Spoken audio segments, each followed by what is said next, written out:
Hey all.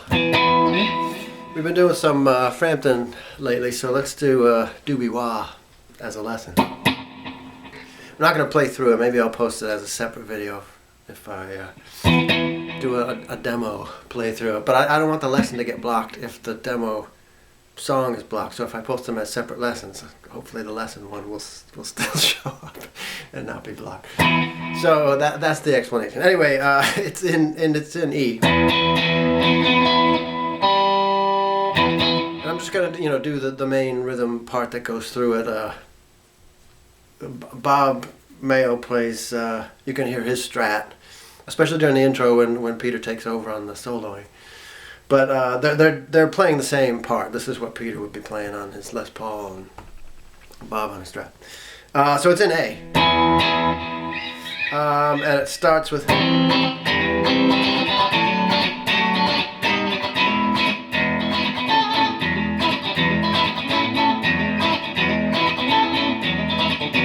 That's the beginning of it. So if you think of an E like this, bar an E, the way you normally would. I would do like that, but like that. Well, if you take just the three, D, G, and B, and instead of the A being at 7 for an E chord, you're gonna instead of being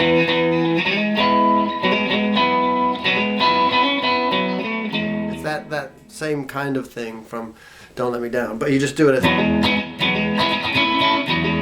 very much a Doobie Brothers way of playing an E riff.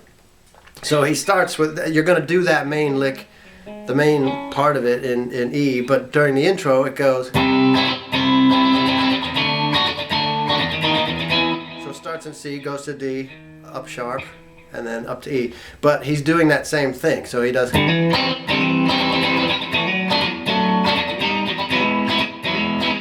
So for that you want to bar across all, and you're really playing A, D, G mostly. And you hammer on the A up 2 from 5 to 7. And do the same thing 2 frets up, 7 to 9. Take that shape and move it up 1, and then now you're up here to the 9th fret with an E.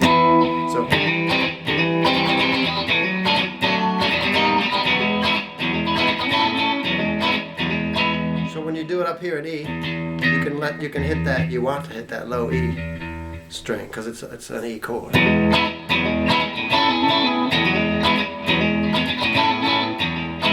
The next one is you're hammering on. Now your A string is open. On D, G, and B are still at 9, but you're hammering on the Keith Richards suspension shape. The D goes up 2 from 9 to 11, and the B goes up 1 from 9 to 10. So it's on and off, really. So on the second one, the A string's open because now you're doing an A chord. That's an A, which is this. Taking a D all the way up to A, covering that just like you would do down here if you were doing that suspended chord. So now you got it up here. That's what it would be, but you do it like that. Same notes, but fingered differently, so you can do it on and off, right? So it's a long series of those while Peter's doing his solo. And then it gets into it. Do what, everybody?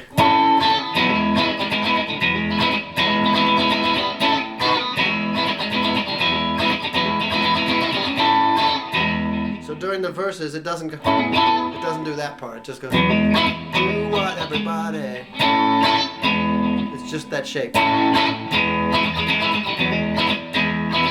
the second time through, it's that shape. There, then move it up to.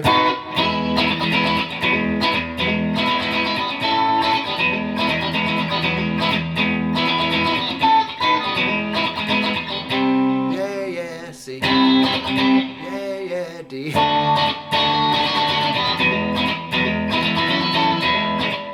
So you're back into the verse,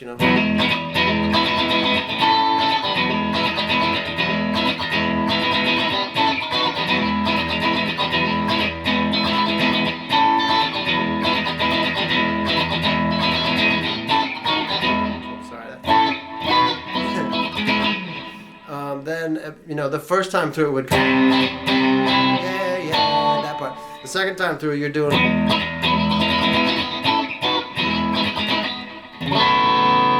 icicles of blue serene, that part.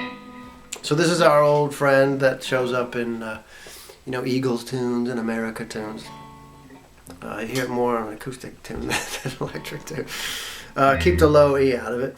And you want A and D at 4, G at 2, B and E open. Icicles of blue serene. Move that up 2 frets. Then back down again. So that's B. So he's just doing a major pentatonic lick in B for that. So it's.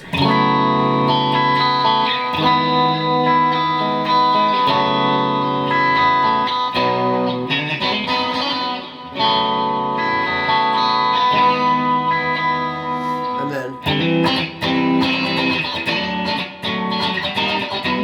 So you're back to the intro after the. That, if you want to work on that lick, you do start on a B.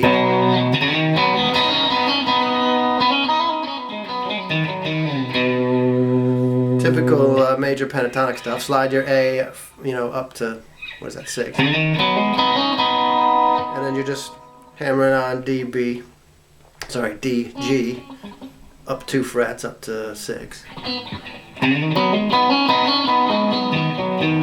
Work out whatever that lick is. I haven't listened to it closely enough. And I doubt Peter's doing it at the same time every time he plays it. Came in the same way.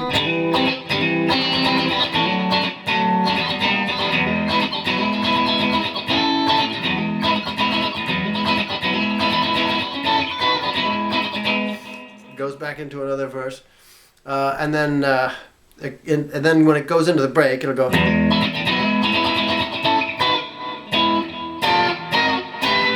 Right.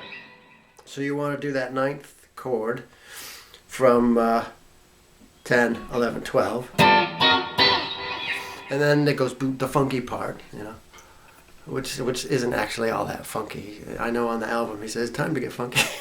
It's not what you'd call a funky band. But anyway, it goes 10, 11, 12. And then it's a da-da-da-da. And then.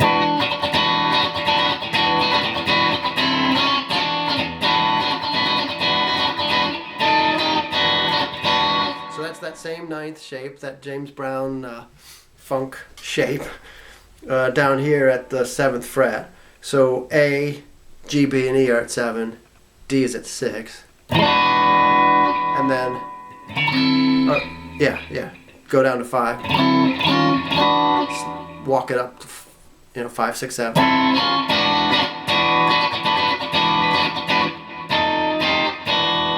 So on that second one, you go up to 8. But your pinky has to cover B and E 2 frets up at 10.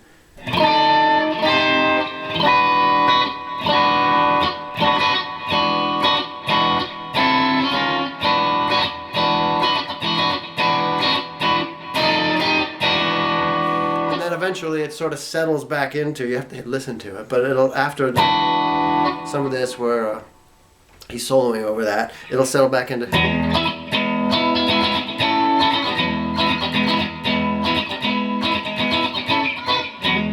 For that last verse, there is one or two other parts. In the middle of one of these toward the end, it goes.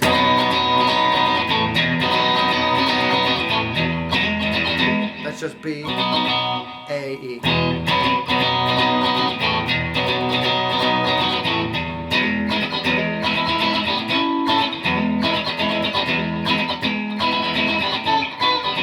Then he'll go back and do one of these.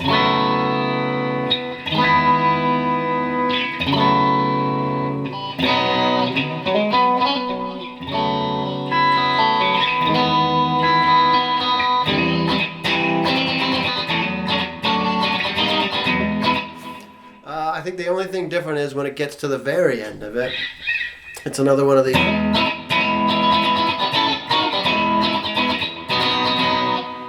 That part where it goes back into this at the very end of the song.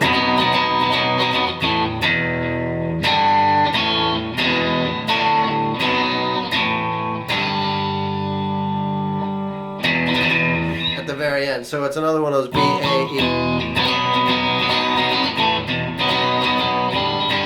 G. Goes the second time through goes B to G, A, E, D, B, A, G, and then ends on the E there. So that again is B, G, A, E, D, B, A, G, E. So if you're trying to learn it or memorize it, maybe even write that down and just look at it when you get to the end. So it goes B, G, A, E, D, B, A, G, E. That's a little sequence that to me doesn't make much sense. It fits perfectly in a song and it works and it's brilliant, but it's you just have to memorize it. It doesn't. That one won't come naturally. At least it didn't to me anyway. So that's how it ends. It's another one where Peter does some odd, scales for the solos. I have no idea what he solos in because I don't know anything about theory or stuff. But another great one. So maybe I'll try to do a demo version as a separate video so you can see it played through. But that's how it goes. Good luck.